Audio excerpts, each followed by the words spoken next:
அனைவருக்கும் வணக்கம். இந்த வீடியோவில் நம்ம பார்க்க போகிறது ப்ரோக்ராமிங் லாங்குவேஜஸ். ப்ரோக்ராமிங் லாங்குவேஜஸ்க்கு நிறைய டெஃபினிஷன்ஸ் இருக்குது. இதில் ஒரு 3 டெஃபினிஷன்ஸ் மட்டும் எழுதியிருக்கேன். ஃபஸ்ட்டு, ப்ரோக்ராமிங் லாங்குவேஜ் அப்படின்றது set of rules and instructions. எதுக்கு அப்படின்னா ஹியூமன்ஸ்க்கும் கம்ப்யூட்டருக்கும் நல்லா கம்யூனிகேட் பண்ணுறதுக்காக பயன்படுறது தான் இந்த ப்ரோக்ராமிங் லாங்குவேஜ். ஸோ ஹியூமனோட லாங்குவேஜ் கம்ப்யூட்டருக்கு புரியாது, கம்ப்யூட்டரோட லாங்குவேஜ் ஹியூமனுக்கு புரியாது. ஸோ 2 பேருக்கும் அண்டர்ஸ்டாண்டபிளாக இருக்கிறதுக்காக உருவாக்கப்பட்டது தான் programming language. So programming language என்ன பண்ணும் அப்படின்னா கம்ப்யூட்டர் என்ன ஒர்க்கை எப்போ எப்படி செய்யணும் அப்படின்னு இன்ஸ்ட்ரக்ஷன்ஸ் கொடுக்கும். ஓகேங்களா? அதை தான் என்னென்னு சொல்லுவோம், ப்ரோக்ராம் அப்படின்னு சொல்லுவோம். இன்னும் கிளியராக சொல்லணும்னா செட் ஆஃப் ப்ரோக்ராம்ஸ் என்னன்னு சொல்லுவோம், ப்ரோக்ராமிங் லாங்குவேஜ். ஓகேவா? செட் ஆஃப் இன்ஸ்ட்ரக்ஷன்ஸை ப்ரோக்ராம்னு சொல்லுவோம். ஓகேங்களா? அது மட்டும் இல்லாமல் இது என்ன பண்ணோம் அப்படின்னா கம்ப்யூட்டர் நம்ம சொல்கிறத அண்டர்ஸ்டாண்ட் பண்ணிவிட்டு நம்ம கொடுக்குற டாஸ்க்கை செஞ்சு முடிக்கும். ஓகேங்களா? ஸோ செஞ்சு முடிக்கிறதுக்கு அது அண்டர்ஸ்டாண்ட் பண்ணிக்கணும். அண்டர்ஸ்டாண்ட் பண்ணிக்கிறதுக்கு அதுக்கு ஏற்ற மாதிரி நம்ம சொல்லணும். அதுக்கு பயன்படுறது தான் ப்ரோக்ராமிங் லாங்குவேஜ். ஸோ என்னென்ன ப்ரோக்ராமிங் லாங்குவேஜஸ் இருக்குது அப்படின்னா C++, Java, Python, C++, JavaScript, Ruby. இதெல்லாம் எக்ஸாம்பிள்ஸ் ஆஃப் ப்ரோக்ராமிங் லாங்குவேஜ். ஓகேங்களா?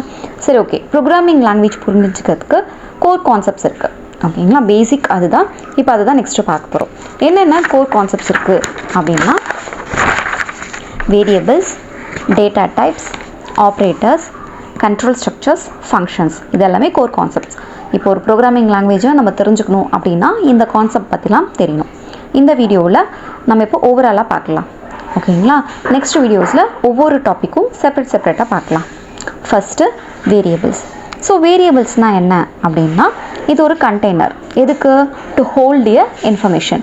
ஃபார் எக்ஸாம்பிள் நீங்கள் ஒரு சாக்லேட் பாக்ஸ் வச்சுக்கிட்டீங்கன்னு வச்சுக்கோங்க. சாக்லேட் பாக்ஸ் இருக்கு இல்லையா, அந்த பாக்ஸ் தான் வேரியபிள். உள்ளே இருக்க சாக்லேட் தான் வேல்யூ.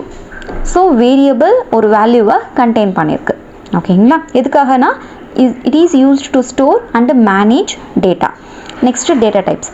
டேட்டா டைப் என்ன அப்படின்னா வேரியபிள் எந்த விதமான டேட்டாவை ஸ்டோர் பண்ணி வச்சுருக்கு அப்படின்னு சொல்கிறோம் இல்லைங்களா, அதை தான் டேட்டா டைப் அப்படின்னு சொல்லுவாங்க. ஓகேங்களா? ஃபார் எக்ஸாம்பிள் நான் ஒரு நம்பரை ஸ்டோர் பண்ணியிருக்கேன் அப்படின்னா அதை இன்டிஜர் அப்படின்னு சொல்லுவோம். சரிங்களா? இல்லை நான் ஒரு வேர்டு ஸ்டோர் பண்ணியிருக்கேன் அப்படின்னா, இல்லை ஒரு லெட்டர் ஸ்டோர் பண்ணுறேன் அப்படின்னா அதை கேரக்டர் அப்படின்னு சொல்லுவோம். வேர்டாக இருந்தால் ஸ்ட்ரிங் அப்படின்னு சொல்லுவோம். ஓகேங்களா? Next operator. ஸோ ஆப்ரேட்டர்னா என்னன்னா இது ஒரு சிம்பிள். எதுக்காகனா it is used to perform mathematical calculations normal கால்குலேஷன்ஸ்லாம் பண்ணுவோம் இல்லைங்களா, அதை பயன்படுற அந்த சிம்பிள் பேர் தான் ஆப்ரேட்டர்ஸ். Next functions. ஸோ ஃபங்க்ஷன்னா என்ன அப்படின்னா it is a reusable block of code. ஓகேங்களா? ஒரு பர்டிகுலர் கோடு க்ரியேட் பண்ணிடுவாங்க. அதை நீங்கள் எத்தனை டைம்ஸ் வேணால் யூஸ் பண்ணிக்கலாம். பர்டிகுலர் டாஸ்க்கை அது பர்ஃபார்ம் பண்ணும். ஓகேங்களா?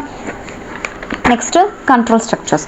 ஸோ கண்ட்ரோல் ஸ்ட்ரக்சர்ஸ்னால் என்ன அப்படின்னா it represents the flow of control in programs. So அந்த ப்ரோக்ராம் எப்படி செயல்படுது அப்படின்றத காமிக்கும்.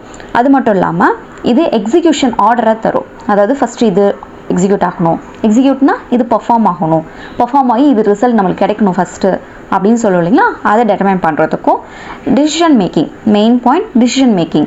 அதாவது எஸ்னா ஒரு ஆன்சர், நோனா ஒரு ஆன்சர். ஸோ ஆப்ஷன்ஸ் கொடுத்து அந்த ஆப்ஷன்ஸ்லேருந்து ஒன்று எடுக்கணும் அப்படின்னா அப்போது கண்ட்ரோல் ஸ்ட்ரக்சர்ஸ் இந்த கான்செப்டை இம்ப்ளிமெண்ட் பண்ணுவாங்க. ஓகேங்களா?